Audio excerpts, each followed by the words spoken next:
Hello and welcome to another midnight showing. Although this one's not really a new release at the moment. I still love it. It's fantastic. Tonight we went to see Guardians of the Galaxy. My second time, his third time. Second time in 2D. As always, I'm Kelly. I'm DJ. And, well, let's get this thing started. First of all, I haven't been in a lot of movie reviews, mostly because I've been working, and he sees movies without me. So I'm back for the second. This is why I have Thursdays off. You need to do this. You need Thursdays off, man. Come on, it's not that hard. I know that the people at Burger King are dicks. They are. All bosses are dicks. I'm not gonna say anymore. What, are you afraid your boss is gonna see us? Oh. Yes. Hey, DJ's boss. Give him Thursdays off, okay? Anyway, Guardians of the Galaxy, made by Marvel, made by Stan Lee and all that. I love it. And Disney. Don't forget. Disney. I love it. It's like Avengers, except I wouldn't want to say better, but it's a completely different team. Chris Pratt, right? Chris Pratt, that's his name. Chris Pratt plays Peter Quill. Park and Recreations guy. The lazy guy from Parks and Recreation. Chris Pratt voiced Emmett in the Lego Movie. If you haven't got a chance to see that, go see it. It's really funny. He beefed up for this film. He plays Peter Quill, aka Star-Lord, as he calls himself, and nobody else calls him that. Yeah. No, they called him at the end of the movie. Finally, finally. That's true. Star-Lord. Finally. Steve, is it Steve or Dave? Drax. Drax. I'm not sure who plays him. Dave. I can never pronounce his name right. He's a really good actor. The chick, I can never remember her name either. Like, pronounce it. Ahura. It is Ahura, isn't it? From Star Trek, yes. The chick from Avatar plays Gamora, the assassin. Bradley Cooper as Rocket Raccoon. Face. Yes, you always know that you have a ringer on your team when you have a member of the A-Team. It's true. This is why you should have had Mr. T as Drax the Destroyer. And doing motion capture and voice as Groot is Vin Diesel. I'm not a Vin Diesel fan. I'm going to get ostracized for that. No. I think everyone has basically accepted that he's not a very good actor. But his movies are just full of explosions and him beating the living shit out of people and not talking. So my brother loves the Riddick series. He does too. I've never actually seen them because, like I said, I'm not a Vin Diesel fan. But he does. He's really good. Maybe because he only has up to 5 lines in the movie. I am Groot. No. What was his other name? Oh yeah, I am Batman. I am Batman. And if you don't know the Guardians of the Galaxy, they're basically won't. It's a comic book based on a group of misfits, 5 misfits, like I said, led by the Star-Lord, who've all been committed and thrown in jail multiple times. Star-Lord, of course, is this is actually the second team. This is not the original Guardians of the Galaxy. It's true. This is the reboot in the 90s that a lot of people didn't like. Star-Lord is a Earthling taken from his family as a 10-year-old kid. There's a lot of debate on how old he was when he was taking in. We're guessing 10. By a group of alien junkers led by... not junkers, no, they're ravagers. Ravagers. They're thieves. They're thieves. They really suck at their job. They take, buy, and sell things from all around the galaxy, and they taught Peter Quill all of their secrets so he could ultimately betray them at every turn. Yeah, and... The lead junker... God, I can never remember his name. Oh, don't worry. He's just that one redneck guy. He always plays in everything. He is... Yes, I know. I can never remember his character's name. But it's the same actor as the redneck from The Walking Dead. Yep. And I love his makeup. And the redneck from all those cameos in every crime show, like CSI Miami, the one where he lost his arm. And he has this technological arrow thing controlled by whistles. Why the hell doesn't this... Okay, kicks ass. I think that we should flip this one from the regular ones instead of talking about the good first, because there's so much inside of this. We'll be here talking for 2 hours if we even try that. Let's talk about what was bad. Let's talk about the bad sides. If you can't already tell, go see this movie. If you have seen this movie, see it again. Reward it for being a great film. Make it so it's #1 right now. Honestly, we've had so many good films this year. Not just from superheroes, well, mostly from superhero stuff. The Winter Soldier, Spider-Man 2, well, you can argue that one. I loved it. I don't care what people say. I liked the film, but I'll admit it had way too many problems. But Ninja Turtles, he saw it, I didn't. I wouldn't call it a good film as much as just a really decent dumb one. Okay, we're gonna get into this when it comes out on video, because I know he's gonna force me to watch it, but everyone says Ninja Turtles isn't as bad as they thought, just because it's Michael Bay. Anyway, back to Guardians of the Galaxy. The bad. The bad. Not continuity. There's another word for it. There's a few plot holes in this one. Plot holes in everything. After looking at it, these are some of the ones that are a little bit more major. These ones, after watching it a second time, you realize, wait, why did they do that? That doesn't make sense.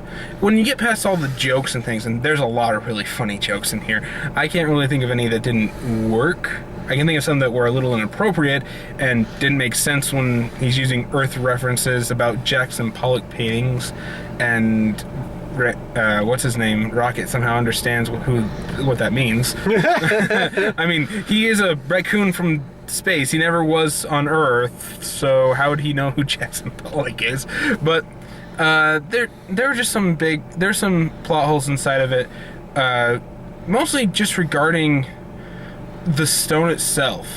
And admittedly, they could probably fix up most of these with some continuity stuff, but if there are 6 of these, and he's gonna destroy the galaxy with it, how are they not already dead?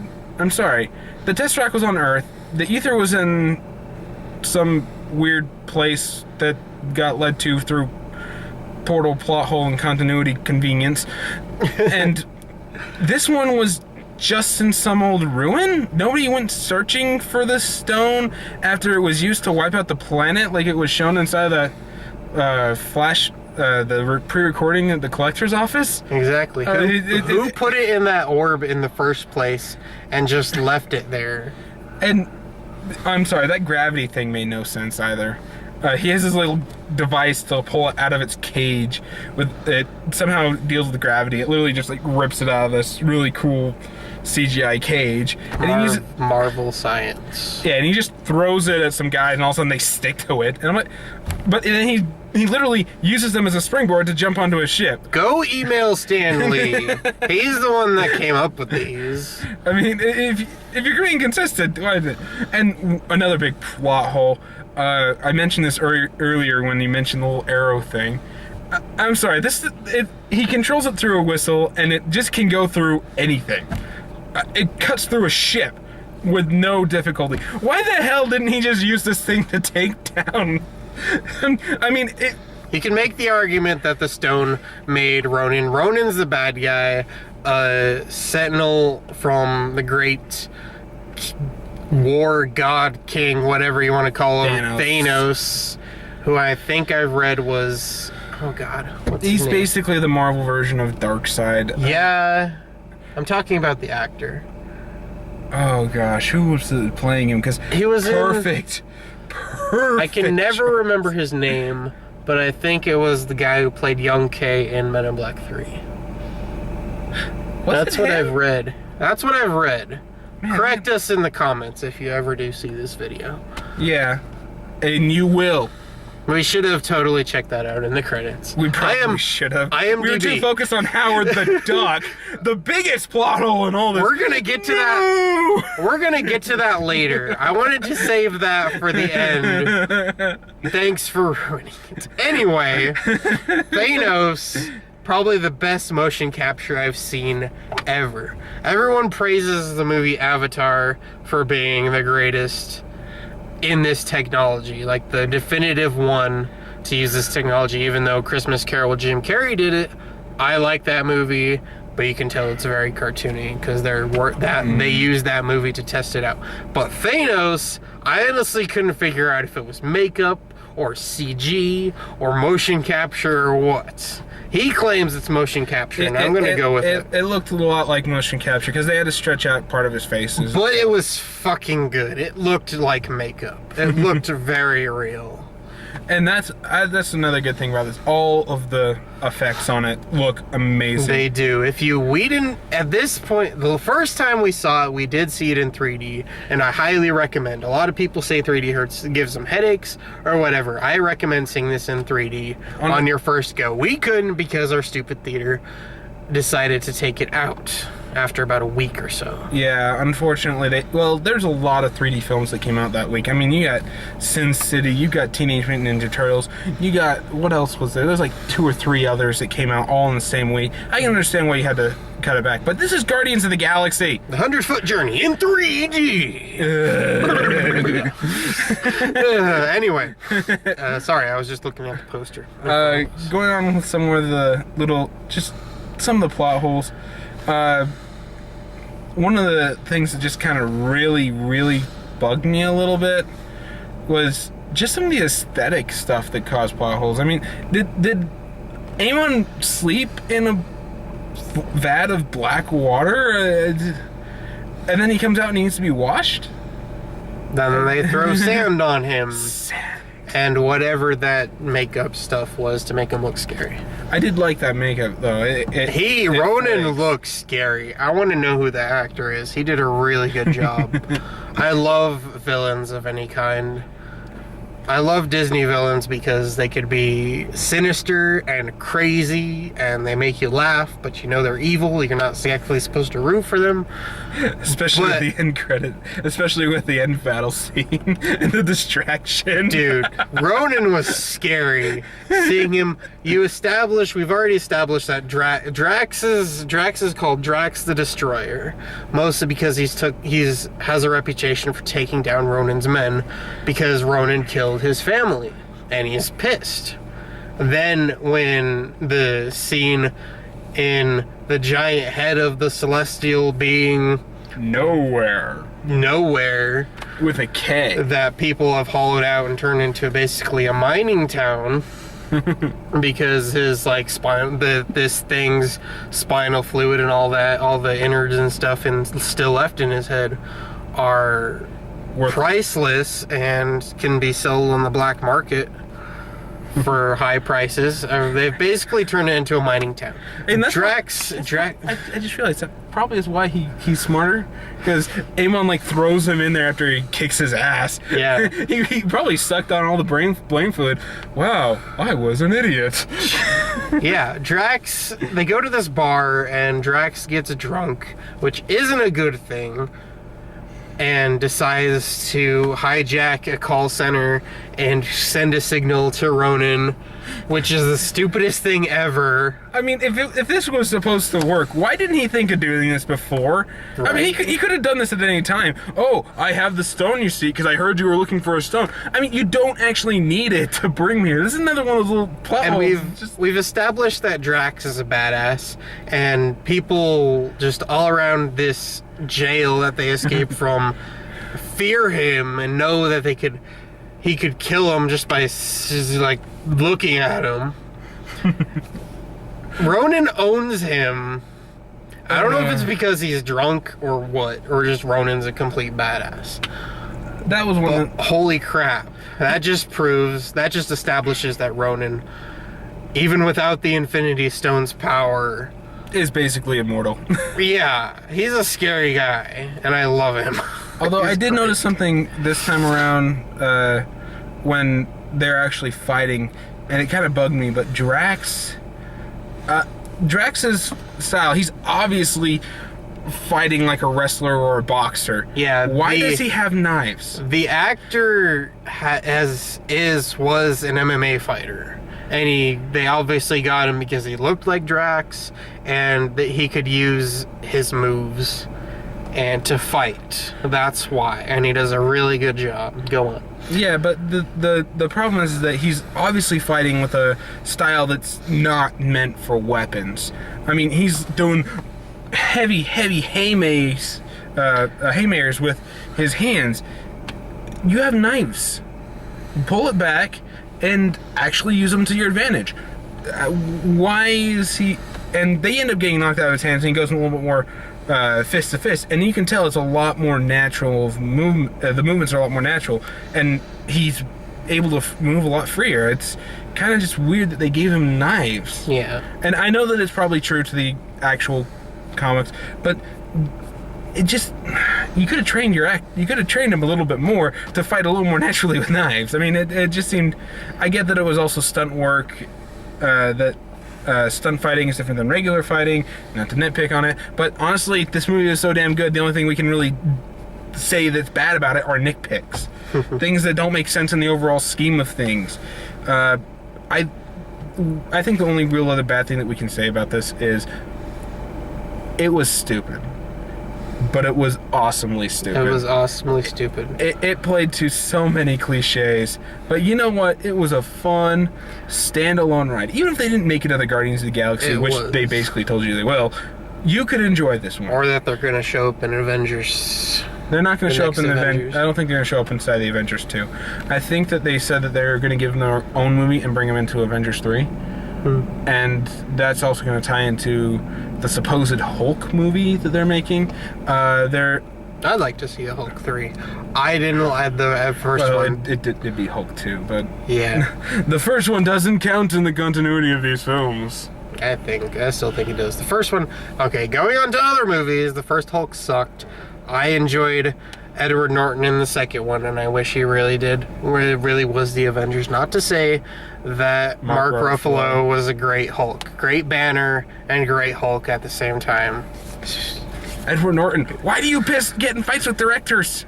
Right. He seems like such a nice guy. I don't know why. Anyway, going back to Guardians of the Galaxy. I keep getting sidetracked. Well, they said that, from what I've heard anyway, that they're planning on making another Hulk film. They're going to play out the Planet Hulk story where he gets banished to space by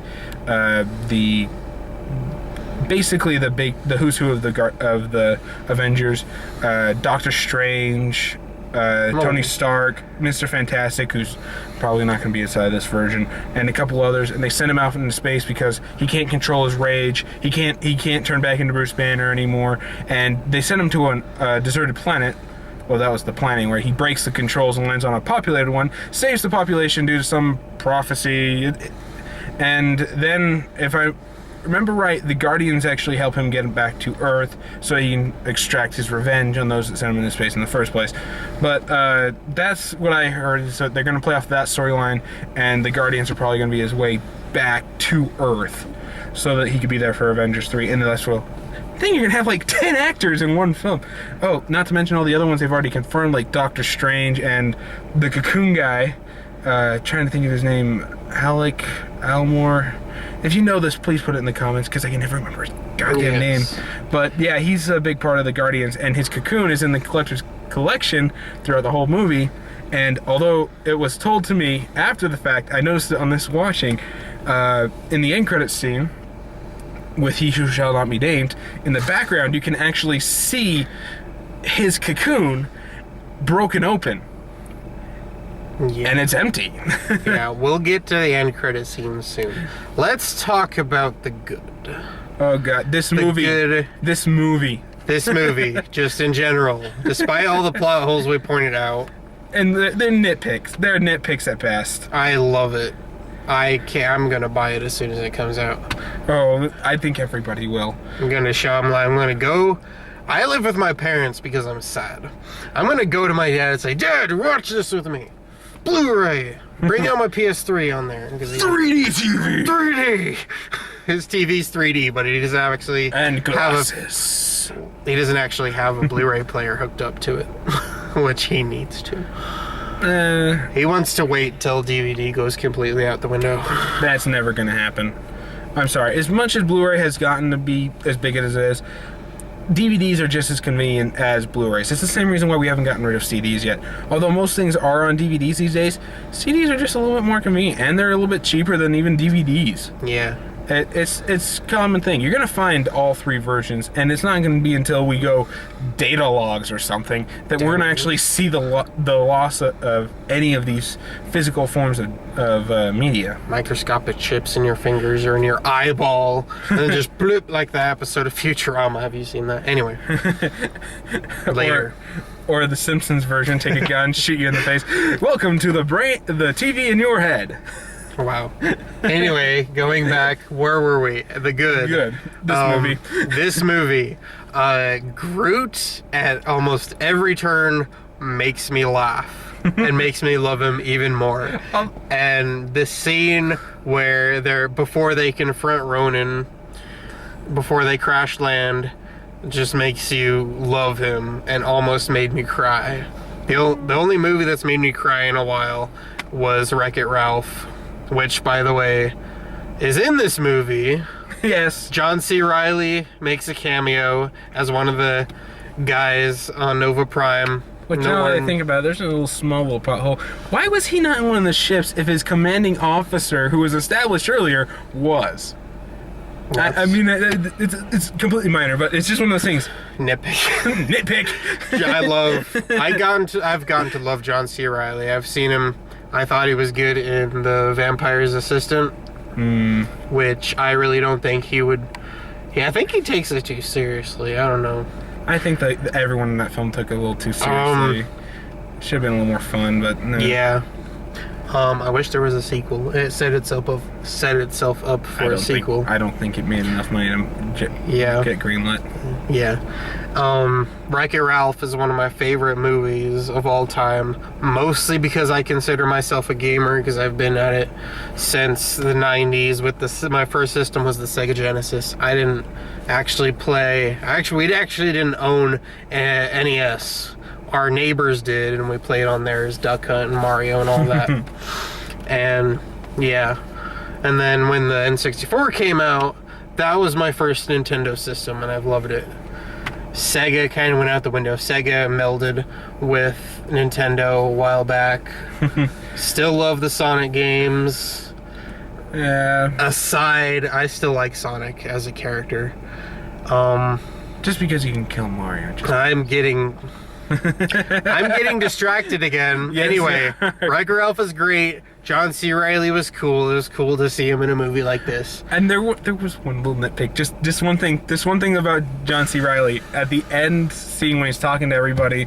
Something that I noticed in this last one is that he had a shifting button on his uniform. It was really weird. Really? Yeah, he has this row of little buttons across that goes right up to the edge of his sleeve on both sides, but on his left, the fourth one out of 5 is a little bit higher than the other ones. It's just a little bit higher than the other ones, but then in other shots, it's perfectly level with them. And then in the other shots, it switches back to the high.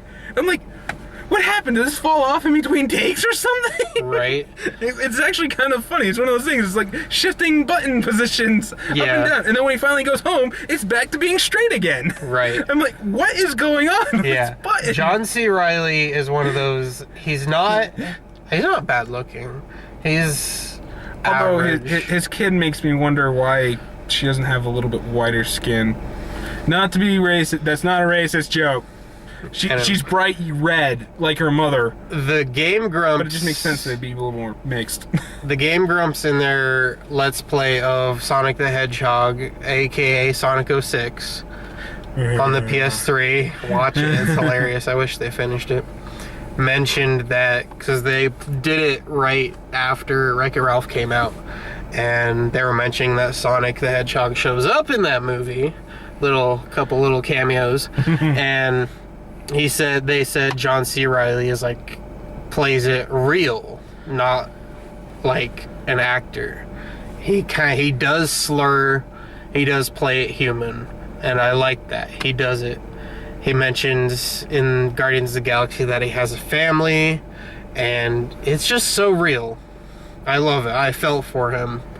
I really did, even though he's technically a side character. Honestly, I can't think of anyone who didn't give a good performance in this movie. I mean, right. There wasn't anybody. I mean, Glenn Close cameos as Nova Prime. If you're... Amy from Doctor Who, she plays freaking... No, her name's Nova. Dang it, why is stop with the Novas! Everything's Nova in this. But she plays Nova, Gamora's adopted sister. And Nebula? Nebula. Oh, she's named Nebula. She's named Nebula. Nebula, thank you. I apologize. For all those that went to the comments early. Nah, but her makeup was weird. Yeah, it was weird. She looks like a bald alien with a cybernetic face. Yeah. And if you're a Yu-Gi-Oh fan, you'll probably get this reference. If not, we might have to actually do some editing in this. No, I refuse. I refuse. It's too much work. For the Yu-Gi-Oh fans who have seen this, you might know the card Dark Necrofear. She's a fiend monster. I mentioned in the theater, if you take away their cybernetic part of her face and give her like a little doll to hold, I swear she looks just like that. It's almost creepy. Yeah, it is. I feel bad for the actress, because I know for a fact that they probably gave her the full over glass black eyeball. Yeah. Thing. I'm just like sitting there. She blinks a lot. She's a good actor. She's good in Doctor Who. Of course, they had to limit her to like one note, which is kill Gamora because she's a traitor, and hail Thanos. That's it. Thanos is our god. Exactly. God, She did it well. Yeah, I liked it. And I am so glad. Probably the best thing about this film is that they finally gave an explanation on the Infinity Stones. Thank you. Sucks it only took 10 films. But, yeah, you finally get an explanation on these stones. Because they didn't bring in the Infinity Stones, like, did they? Until the Avengers with the Tesseract. Well... Or Thor, excuse me. Yeah, it was Thor first, and then they brought it back for the Avengers. And Captain America. Captain America was the Tesseract. Thor came out first. Thor introduced the Tesseract. Captain America... And was it? Yeah. Captain America introduced the Tesseract, but they didn't mention it inside of the first Thor movie. But inside of the first Thor movie, there was also the Infinity Gauntlet sitting inside of the freaking... whatchamacallit, the vault room. We got to marathon all those movies, like, in order in which they should be. He knows. Yeah. People in the comments know. Correct me if I'm wrong. I could have sworn... Anyway. The weird thing about the Infinity Gauntlet is that it had all the gems on it. So, what happened between Thor as a kid and everything else that split the gems up and put them where they're supposed to go? I mean, I imagine that's probably thousands of years, but... I don't know. Did someone else break into that vault? Small plot hole inside of the overall scheme of it, but you'll expect that when you're building a universe like this. Yeah. DC, take notes. Yeah, right. Put out multiple films before you do this. As traditional for all Marvel movies, most Marvel movies, except for a select few old ones, that he refused. There's the Stan Lee cameo, and he showed up in a scene when we introduced Groot and Rocket on... God, I can't remember the name of the planet. Xandar. There we go, Xandar. And it's just this overhead look of what it is, and you just hear this voice. It's basically Bradley Cooper with a Brooklyn accent. And he's just talking, and we're introduced to Rocket Raccoon and Groot, who is drinking out of the fountain. And Rocket has this scanner thing, and he's scanning people's faces and like making fun of them. And he's like, "Look at this kid. He's stupid because he can't walk or whatever."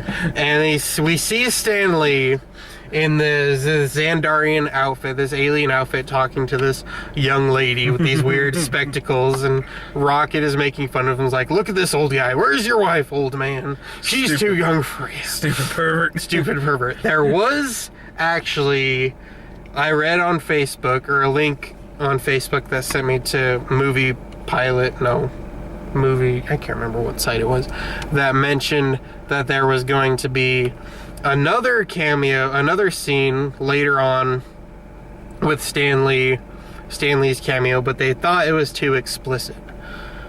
They filmed it. It might be, I'm sure it's going to be in the deleted scenes on the DVD.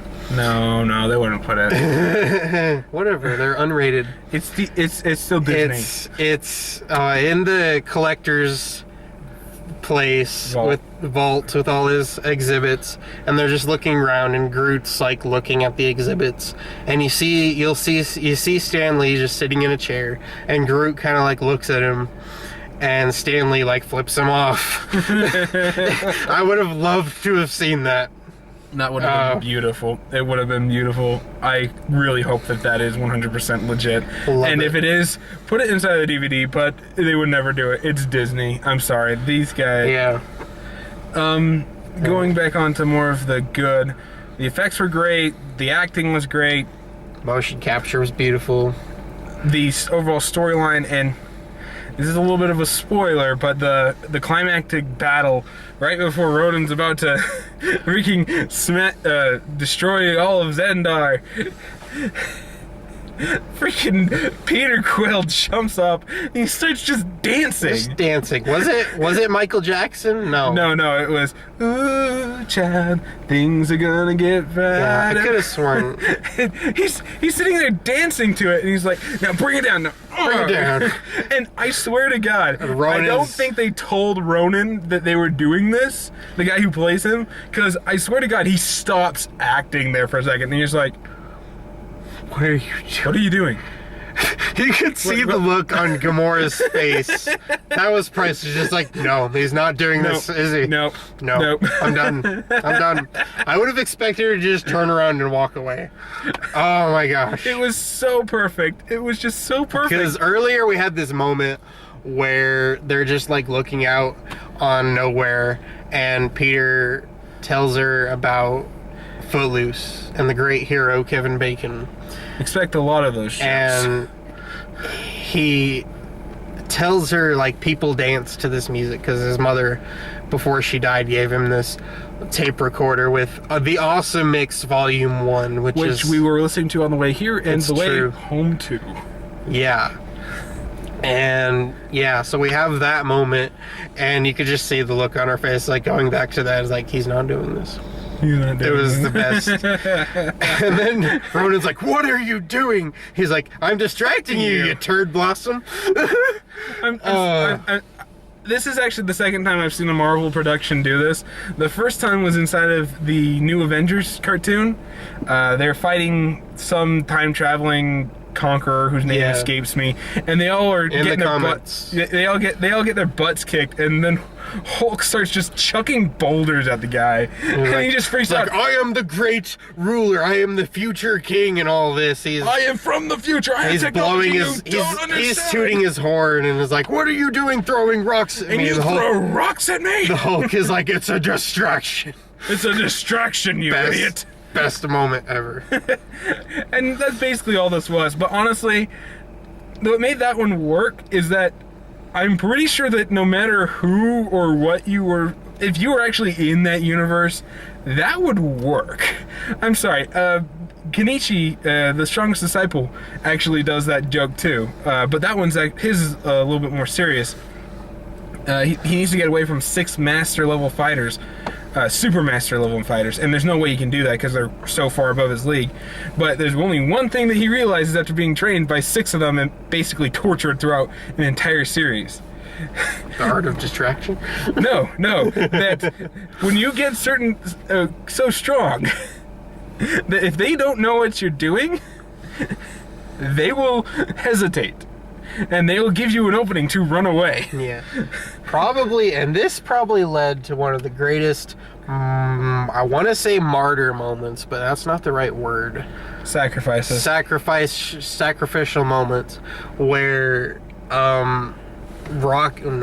wasn't Rocket that did it. Groot broke Ronan's weapon, which is basically a giant hammer that he jammed. that was Thrax. Sorry, I thought you were talking about the crash ship. No. Thrax shoots the weapon. Yeah, Drax shoots the weapon at his hammer that he jammed the Infinity Stone in to give him his power, and it shatters, and instantly Star-Lord goes. You get this slow-mo thing of him reaching and Ronan reaching for it, and Star-Lord grabs it, and this giant cloud of purple and black just envelops all of them, and you can see like where the Collector's assistant tried to overpower him and failed and died and released all of his exhibits, which we're going to get to. He could withstand it for as long as he needed, until at this point Groot has sacrificed himself, so he wasn't part of this. And like I said, one of the most touching moments ever that made me love Groot even more than I did at the beginning of the movie. And they all join hands and they all withstand it, and they basically say, "We are the Guardians of the Galaxy. You are mortals! How can you do this?" Probably one of the most badass superhero moments ever. You said it yourself. Up until this point. You said it yourself. We're the Guardians of the Galaxy, bitch. Yeah. And Ronan, oh my God. Ronan disintegrates, and everybody's happy. The purple cloud dissipates. They're beaten and battered in chunks are missing. Chunks are missing. Great makeup effects, by the way, like we said. And yeah, everything resolves itself. Their records are wiped. Hey, if I rip out a man's spine, if somebody does something, this is Drax talking, because John C. Reilly says your records are wiped, but we're still going to be watching you. You can't do anything illegal. You will be arrested. And Rocket comes up and he's like, "What if I see something somebody has, but I want it more and I take it?" It's like, "That's stealing. You'll get arrested." "But I want it more." No. It's still illegal. No, you don't understand. I really, really want this more. And then Drax walks up, like, "What if somebody does something irksome?" Drax comes from a species of people who are extremely literal and don't get metaphors. Which doesn't make sense when you think about it, but... And just hearing him say this makes him even more scarier. And he's like, "What if somebody does something irksome and I decide to remove their spine?" It's like, that's murder. That's murder. That's one of the worst things you can do, and that's illegal. Yes, you'd be arrested for that. Yeah. Interesting. And so at this point, Rocket is in an attempt to, I guess, revive Groot, because I think he knows it'll happen, has taken a piece of him and put him in a pot with soil. And so they're flying off into our credits, and you see Groot is starting to reconstitute himself. He's like little baby Groot.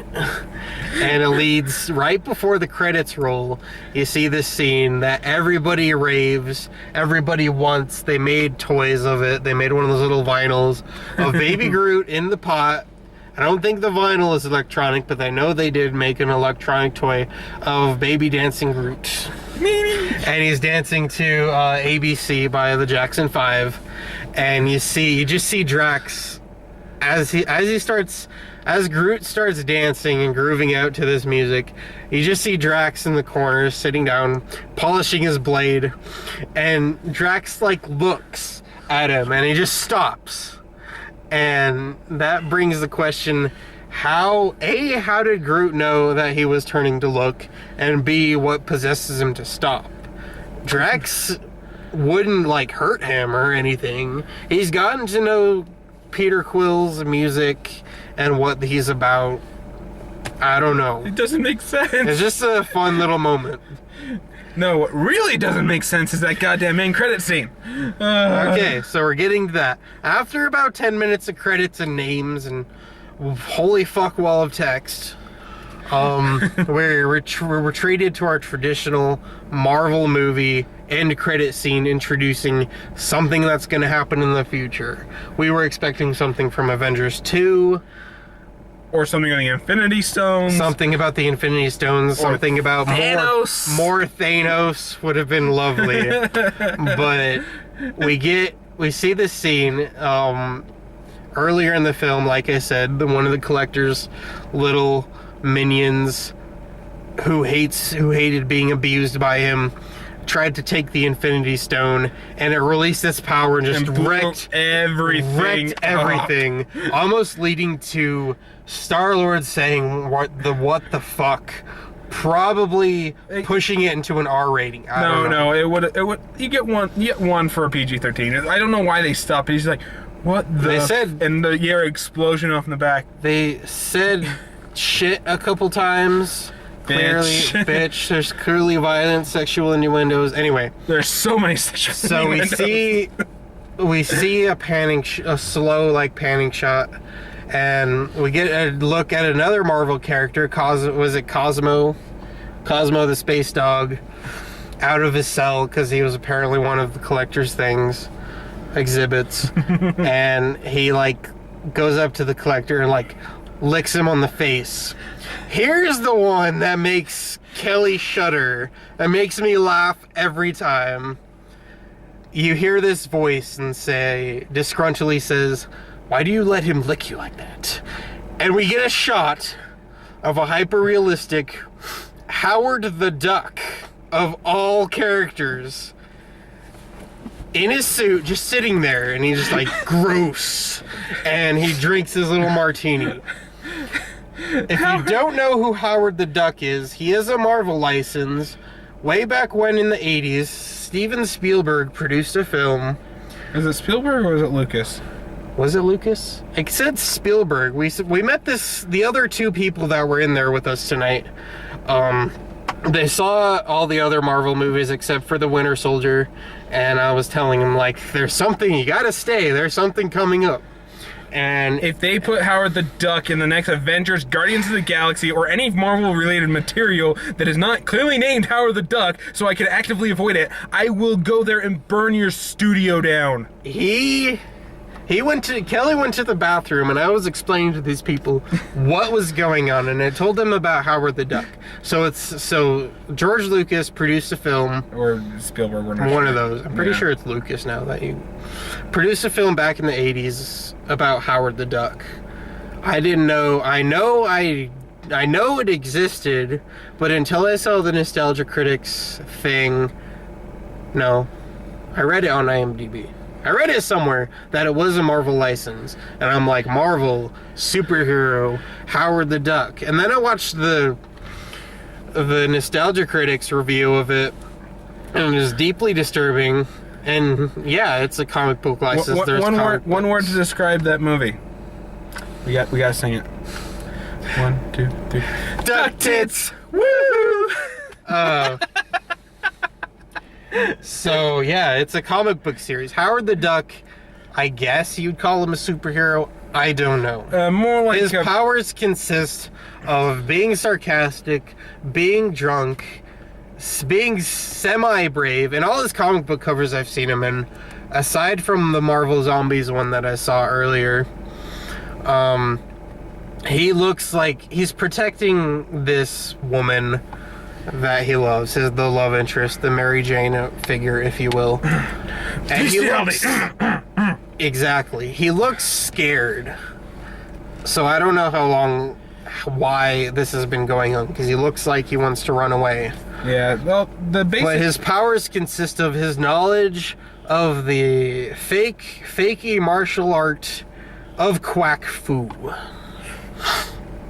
And Yeah, so his backstory is he comes from one of the many Marvel dimensions, universes, where it's like ours, except everybody is a duck. And Nostalgia Critic goes on for a good 5-10 minutes about this in his review. The opening scene where he's just like sitting in his apartment of in-jokes. You got like posters of Indiana Jones or whatever the hell he's called, and yeah, it's just posters of just really bad duck puns due to a science experiment gone wrong from our universe. Takes him out of his universe and into ours by sucking him through every single every wall. room of his every wall. He crashes through every wall on his easy chair, and we get, like we said, ready? 1, 2, 3. Duck tits. Woo! Is this woman in their apartment?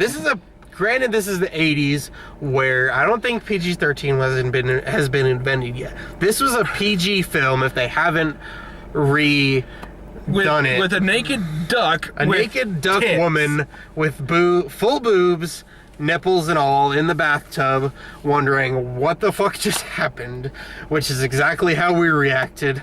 What the fuck just happened? You're starting to see why I don't want him inside of the Avengers? Yeah. Are you really starting to see this? When we saw that for the first time, I think, yeah, you saw it the first time without me, with a group of people, right? No, the first time I saw it was the 3D with you. And oh yeah, this is my reaction to it the whole time. Yeah, we were just like, no. He started shuddering. I started cracking up. No, you just no. You know, put him back in the cage inside the collector's room and let him pound on the glass. I want to be in this movie. And no. And I don't think you saw it this time until I pointed it out to you. But I actually read that you could actually see him in the background, so I was looking for him, and I saw him when we first meet the collector outside of the last... Right before his place blows up. Yeah, right before the scene where his place blows up. He's like saying, welcome and all that junk. And I'm looking for him, and I see him like turn towards I see Howard the Duck in his cell, turn towards the camera. I'm like, there he is! I didn't want to scream out. If we ended up being the only ones in the theater, we probably would have. Excuse me. Yeah, but... Oh, man. Oh, gosh. Love it. Yeah, well, we probably should wrap this up. It's been going on for a little while. Right. Go see Guardians of the Galaxy if you haven't already. If you have already, go see it again and again until your bank account is drained. Well, maybe not that much. But, yeah, just go see this movie. Definitely, it's good in 2D. It's even better in 3D. Yeah, for whatever reason, the 3D was brightened, I guess you could call it. Everything was just so much clearer in 3D. I think this is... Correct me if I'm wrong. Is this the only Marvel movie where the end scene actually takes place in the light? No. There's the Thor cameo inside of Iron Man 2, where he goes and sees the hammer. We found it. That's during the day. I mean, it's not. There's a lot. No, like the final battle scene. I mean, it's the whole thing is on a grand scale, and they can actually see it to a degree. They got the panning shots and the whatever. It's good. All right, it's epic. So, although there was one little small plot hole with the ships that created the blockade to hold it, why don't you just fire at that point? I mean, yeah, it might be dangerous once he's like slammed against your ship inside this, because all the little ships from the Nova Corps link together and make this energy field of a blockade to literally hold anyone's ship inside of the sky, and it's really cool and epic. But it just brings up the question: why don't you have all the ships covering up every single square foot of his giant ship? Fire your guns! It worked really well until Ronan, blasted it. Blasted a hole in it with a freaking Infinity Stone. I'm like, that is a great military maneuver right there. Aside from the fact that your enemy has an Infinity Stone. Yeah, everything about this movie is good. It's pacing, the way it builds itself, the writing's great, and one of the things I really did like, I noticed in the credits, the screenwriter is also the man who directed it, James Gunn. Thank you for doing that, because I think that always brings a lot better picture of what's supposed to happen on screen when you let them direct. Yeah. Chris Pratt is really good. He beefed up for this movie, but he still kept his comedic edge, if you will. He's really good, because that's what he was designed for. But in the moments that counted... You need my leg? In the moments that counted, he did really good. Drama, action, everything. He might be our new great action hero. I would love to see him alongside Chris Hemsworth as Thor. Put him right next to freaking Tony Stark. Oh, yeah, gosh. that is going to be awesome. Robert Downey Jr. Oh, that's going to be epic. Who can sarcastically insult the other better? Love it. Yeah, but we better turn this off. So, go see it. End of story. If you enjoyed the video, like and subscribe and share. Like, comment, subscribe. Cardmaster's Corner coming soon. Subscribe to Cardmaster 9 as soon as you can. Tell us what you think. Tell your friends. Tell your family. And we'll see you all next time. Goodbye.